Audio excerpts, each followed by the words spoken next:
വരവറിയിച്ച് കണിക്കൊന്നകൾ പൂത്തുലഞ്ഞു തുടങ്ങി. മലയാളിക്ക് വിഷുക്കണിയൊരുക്കാനുള്ള കണിക്കൊന്ന ഇത്തവണയും നേരത്തെ പൂത്തു തുടങ്ങി.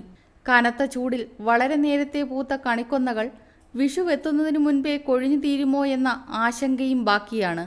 സ്വർണവർണ്ണത്തിൽ നാട്ടുവഴികളിൽ കണിക്കൊന്ന പൂത്തുലഞ്ഞു നിൽക്കുന്ന കാഴ്ച മനം കവരുന്നതാണ്. സംസ്ഥാനത്തിന്റെ ഔദ്യോഗിക പുഷ്പമില്ലാതെ മലയാളികളുടെ വിഷുക്കണി പൂർണ്ണമാകില്ല. വിഷുവിന്റെ വരവറിയിച്ച് കൊന്നകൾ പൂത്തുലഞ്ഞു നിൽക്കുന്നത് ഓരോ മലയാളികളുടെയും ഗൃഹാതുരത്വത്തെ വീണ്ടെടുക്കുന്നതാണ്. ഇത്തവണത്തെ വിഷുവെത്താൻ ദിവസങ്ങൾ ബാക്കി നിൽക്കെ പലയിടത്തും കൊന്നപ്പൂക്കൾ വിടർന്ന് കൊഴിഞ്ഞു തുടങ്ങിയിട്ടുണ്ട്. പലയിടത്തും വിഷുവിന് കണിയൊരുക്കാൻ പണം നൽകി കണിക്കൊന്ന വാങ്ങേണ്ട സാഹചര്യവുമുണ്ട്.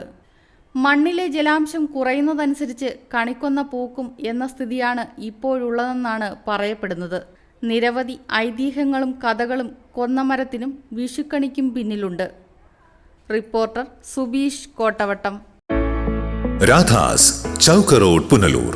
2 പതിറ്റാണ്ടിലേറെയായി പുനലൂർ നിവാസികളുടെ വസ്ത്രസങ്കല്പങ്ങൾക്ക് മാറ്റുകൂട്ടിയ പുനലൂർ രാധാസ് കൂടുതൽ വിശാലതയിലേക്ക് നവീകരിച്ചിരിക്കുന്നു. പരിശുദ്ധ പട്ടിൽ തീർത്ത വിവാഹ വസ്ത്രങ്ങളും വർണ്ണവിസ്മയങ്ങളും modern traditional gents wear, kids wear തുടങ്ങി നിങ്ങൾ ആഗ്രഹിക്കുന്ന വസ്ത്രസങ്കല്പങ്ങൾ പുനലൂർ രാധാസിലെ വിപുലീകരിച്ച ശേഖരത്തിൽ നിന്നും സ്വന്തമാക്കാം. കോവിഡിനെതിരെ കരുതലിനും ജാഗ്രതയ്ക്കും മുൻഗണന നൽകുന്ന പുനലൂർ രാധാസ് മുഴുവൻ സ്റ്റാഫിനും വാക്സിൻ എടുത്തും സർക്കാർ കോവിഡ് മാനദണ്ഡം പാലിച്ചും തുറന്നു പ്രവർത്തിച്ച് ജനസുരക്ഷ ഉറപ്പാക്കുന്നു. കാലങ്ങളായി ഉപഭോക്താക്കൾ വിശ്വാസമർപ്പിച്ച രാധാസ് സ്പെഷ്യൽ റേറ്റിനും മനസ്സിനിണങ്ങിയ വസ്ത്രശേഖരത്തിനും ഗുണമേന്മയ്ക്കും കോട്ടം വരാതെ മുന്നോട്ടു പോകാൻ പുനലൂർ രാധാസിനെ പ്രാപ്തരാക്കിയ പ്രിയ ഉപഭോക്താക്കൾക്ക് 1000 നന്ദി.